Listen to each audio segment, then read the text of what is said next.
ये तेरी बहन बोल नहीं सकती थी? नहीं बोल सकती थी। हालेलुया। मेरा यीशु यीशु मेरा यीशु यीशु। हाँ बेटे, अभी क्या हुआ? अभी क्या हुआ? बोलने लगी। मेरा यीशु यीशु मेरा यीशु यीशु। ड्रग एडिक्शन, एडल्ट्री, पीडोफाइल बुराइयां जड़ पा चुकी हैं। सवाल में तकरार है, अगर आप खामोश रहेंगी, आप सुनना चाहती क्या नहीं? लेकिन सवाल अभी भी आम जनता के बीच जागरूकता का है। कई लोगों के ऐसे कमेंट आए हैं कि दम है तो दूसरे धर्मों पर भी ऐसी वीडियो बनाकर दिखाओ। नमस्कार साथियों, स्वागत है आप सभी का एक नई वीडियो में। बीते कुछ दिनों से इंटरनेट पर वायरल बाबाओं और कथावाचकों का ट्रेंड चल रहा है और कईयों की फनी रील्स और उन पर रोस्टिंग भी चलती जा रही है। लेकिन अब इन सब पर केवल रोस्ट वीडियो बना देना या इनकी बात भर कर देने से काम नहीं चलेगा। मैंने खुद पिछली अपनी 2 वीडियोस में इन पर विस्तार से बात की है और अपनी इस वीडियो में कुछ सुझाव भी दिए हैं जो सरकारों द्वारा पॉलिसी के लेवल पर अपनाए जा सकते हैं। लेकिन सवाल अभी भी आम जनता के बीच जागरूकता का है। पिछले वीडियोस में मुझे कई लोगों के ऐसे कमेंट आए हैं कि दम है तो दूसरे धर्मों पर भी ऐसी वीडियो बनाकर दिखाओ, या आप केवल सनातन को ही टारगेट कर रहे हो। किसी ने कहा कि आप कौन होते हो ये सब बोलने वाले। किसी ने इसे हिंदू धर्म का अपमान तक बता डाला। तो उन लोगों को सबसे पहले मैं कहना चाहूँगा कि आपको मेरी वीडियो में अगर हिंदू धर्म का अपमान लग रहा है तो जरा आंख खोलकर उन लोगों के बारे में सोचिए जिन लोगों पर मैंने केवल उनके ही किए कामों की बात की है। तो अगर किसी को मेरी बात सुनकर ऐसा लग रहा है तो इसका असली अपमान तो वहाँ हो रहा है जो लोग असल में ऐसा ढोंग कर रहे हैं। बाकी मैंने सभी कथावाचकों या धर्म गुरुओं को गलत नहीं कहा है, केवल उनकी ही बात की है जिन पर ऐसे मामले सामने आए हैं। अब अगला सवाल ये है कि क्या अन्य धर्मों में भी ऐसे लोग मौजूद हैं? तो हाँ, ये सही है कि ऐसे ढोंगी और समाज को गलत दिशा में ले जाने वाले लोग सभी धर्मों में मौजूद हैं और आज के वीडियो में मैं उन पर भी बात करूंगा, लेकिन संवैधानिक तरीके से। तो समझिए, इस लिस्ट में पहला नाम है प्रोफेट बजिंदर सिंह का। हाँ, जय मसीह की। सुनो, प्रभु का आत्मा आपसे बात कर रहा है, आपको आशीष देना चाहता है। मैं ऐसे देख रहा हूँ, ये आपकी वाइफ को जो प्रॉब्लम हो रहा है, इसने हमारे शहद को खाया है। पापा जी 15-16 साल से परेशान है। 15-16 साल से परेशान हो रहा है बच्चा, अब नहीं होगा।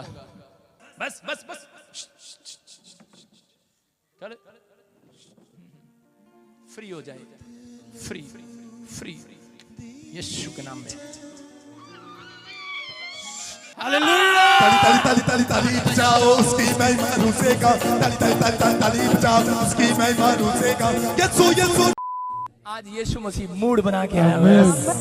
बचपन से टोटल ब्लाइंड था, आज पहली बार देखने लगा है। मेरा यीशु यीशु यीशु। अभी मैं इसके सिर पे हाथ रखा अभी, और अभी क्या हुआ, देखने लगा ये लड़का। मेरा नाक पकड़ बेटे, नाक पकड़ो मेरा। हालेलुया। मेरा यीशु यीशु मेरा यीशु। Who is this Manoj? हाँ, stand up, stand up, stand up, Manoj. हाथ पैर मुड़े हुए हैं, देखो देखो देखो देखो। स्पिरिट ने मेरे को बोला, देखो कितने लोग देख रहे हैं इसके हाथ पैर, देख रहे हैं कि हाथ पैर काम नहीं करते, आपके सामने काम करेंगे। पैरालाइज में मुंह टेढ़ा हो जाता है, हाथ पैर टेढ़े हो जाते हैं। इसी समय परमेश्वर का आत्मा इसको छुए, यहोवा की शक्ति उतरे। फ्री। हाथों पर कैमरा करो दोबारा। हालेलुया। पैरों पर कैमरा करो, मुंह पर कैमरा करो, मुंह पर। You are healed. Bajinder Singh एक स्वघोषित धर्मगुरु और चमत्कारी उपदेशक हैं जो मुख्य रूप से पंजाब और हरियाणा में सक्रिय थे। उन्होंने खुद को प्रॉफिट या भविष्यवक्ता के रूप में प्रचारित किया और दावा किया कि वे लोगों के जीवन में चमत्कार कर सकते हैं। सोशल मीडिया और टेलीविजन के जरिए इन्हें खूब पहचान मिली, लेकिन इनकी भी ये पहचान आगे चलकर कई आरोपों में फंस गई। कई महिलाओं ने आरोप लगाया है कि बजिंदर सिंह ने अपने अनुयायियों को धार्मिक शक्ति या चमत्कार का झांसा देकर उनका यौन शोषण किया है।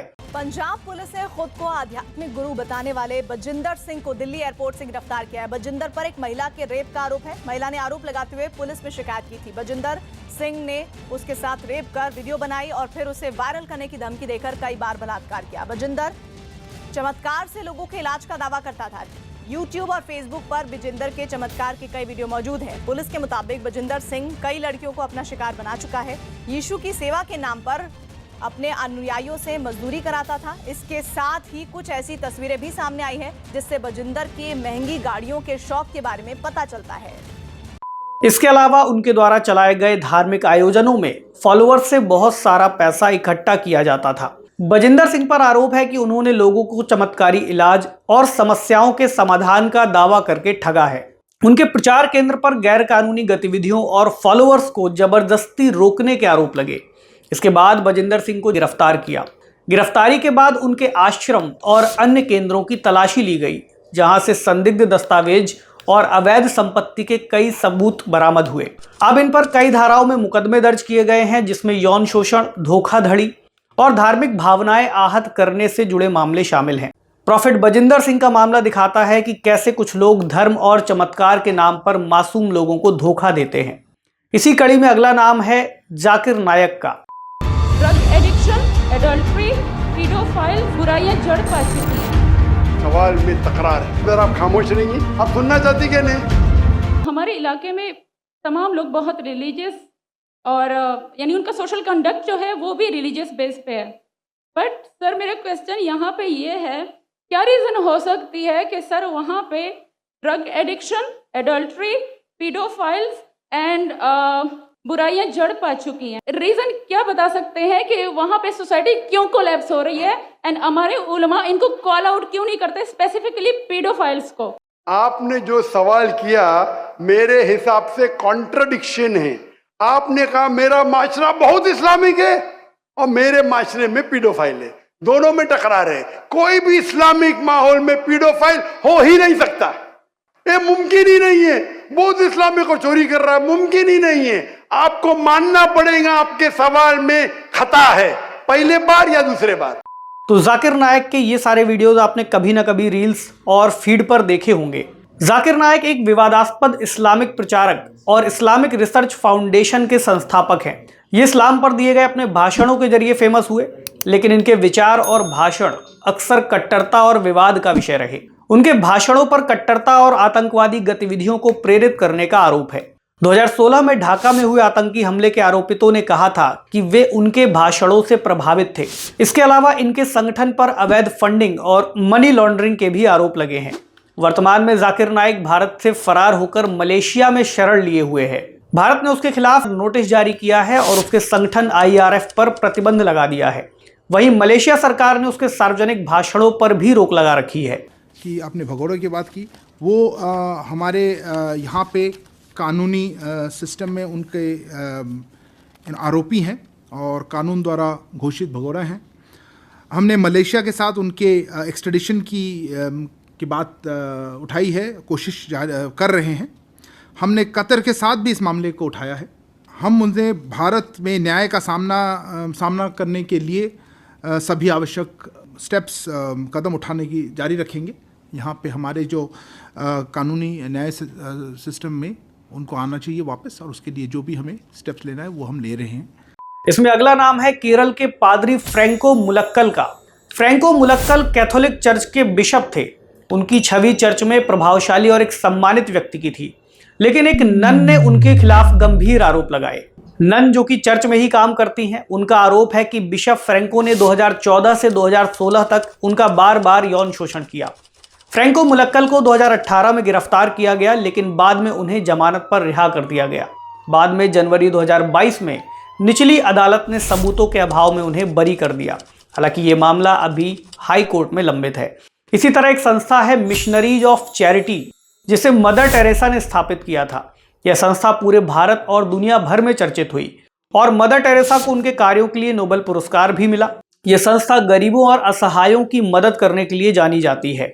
लेकिन बीते कुछ दिनों पहले झारखंड में संस्था पर आरोप लगे कि वे अनाथालय में रहने वाले बच्चों को अवैध रूप से बेच रही है, गरीबों को प्रलोभन देकर ईसाई धर्म में परिवर्तित कर रही है। और इसी के तहत बच्चों की अवैध बिक्री के मामले में 2 कर्मचारियों को गिरफ्तार किया गया है। हालांकि संस्था ने उस पर लगाए गए आरोपों से इनकार कर दिया है और इससे जुड़े मामलों पर भी अभी जांच हो रही है। इसी तरह एक राधा स्वामी सत्संग पर भी कई तरह के जमीन के कब्जे और अनुयायियों को भ्रामक ज्ञान देने के आरोप लगे हैं। और इसी तरह अगर हम बौद्ध धर्म की बात करें तो महात्मा बुद्ध की तो लड़ाई ही हिंदू धर्म में बढ़ते ढोंग और आडंबरों से हुई थी। वहीं आज उन्हीं के नाम पर कई तरह के विवाद सामने आ रहे हैं। जैसे लद्दाख में आप देखेंगे तो नकली बौद्ध भिक्षुओं पर विदेशी पर्यटकों से पैसे ऐंठने और भारत में भ्रमण के दौरान आई विदेशी पर्यटक महिलाओं के शोषण के भी आरोप लगे हैं। तो इन सब मामलों को देखने के बाद हमें इतना तो क्लियर हो जाना चाहिए कि ढोंग और जनता को बेवकूफ बनाने के तरीके लगभग सभी धर्मों में मौजूद लोग अपनाते आए हैं। धर्म के नाम पर कुछ लोग अपने निजी स्वार्थ और अनैतिक कार्यों के लिए लोगों के विश्वास का दुरुपयोग करते हैं और असल बात समझी जाए तो इन लोगों को उस धर्म की शिक्षाओं से कोई खास मतलब नहीं होता। इन्हें सिर्फ अपने पीछे चलने वाली भीड़ से मतलब है, जिसके जरिए ये अपनी लग्जरी लाइफस्टाइल जीते हैं और खूब सारा पैसा कमाते हैं। लेकिन समस्या यहाँ पैसा कमाने में नहीं है, बस ये पैसा लोगों को मूर्ख बनाकर और उनकी भावनाओं का यूज करके ना कमाया जाए। ठीक वैसा ही जैसा आज के कुछ पॉलिटिशियंस भी कर रहे हैं। अब एक सवाल जो कुछ लोगों ने कमेंट करके कहा था कि आप कौन होते हैं ये बोलने वाले, तो ऐसा हर एक व्यक्ति जो समाज से और देश से जुड़ा है उसे अपनी बात अपने ही लोगों के बीच फैक्ट के साथ और सही तरीके से रखने का पूरा अधिकार है।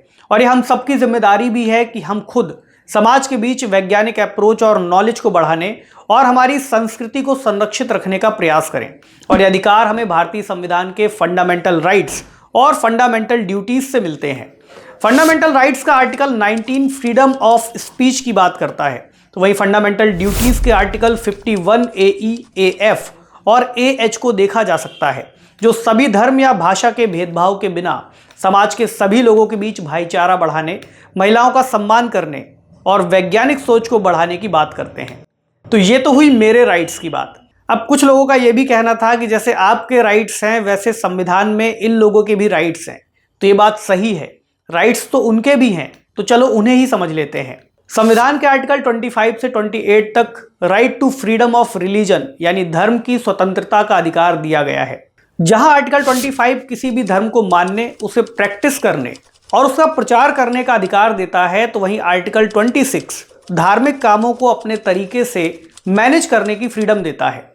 आर्टिकल 27 कहता है कि आपको किसी भी धर्म को बढ़ाने से जुड़े टैक्स पे करने के लिए फोर्स नहीं किया जा सकता।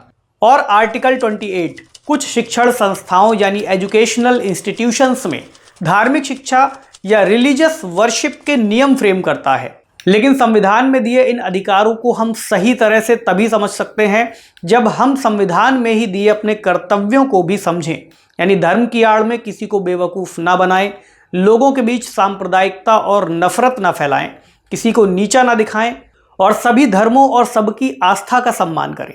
देखिए, मेरा उद्देश्य यहाँ किसी भी धर्म को या किसी व्यक्ति को टारगेट करना या उसका अपमान करना नहीं है, बल्कि मैं चाहता हूँ कि आज जो नफरत और पाखंड अलग अलग धर्म के लोगों के बीच या किसी भी एक धर्म के अंदर सोशल मीडिया या बाकी जगहों पर फैलाया जा रहा है, उसे रोका जाए, ताकि हम सभी हमारे संविधान के असली पर्पस को समझ सकें और उसके हिसाब से अपने देश को और मजबूती की ओर ले जा सकें। तो आशा करता हूं इस टॉपिक को लेने के पीछे मेरा जो मैसेज है वो आप लोगों तक पहुंचा होगा। कमेंट सेक्शन में आप अपनी राय जरूर दें। मिलते हैं आपसे अगले किसी इंपॉर्टेंट वीडियो में। Thank you so much.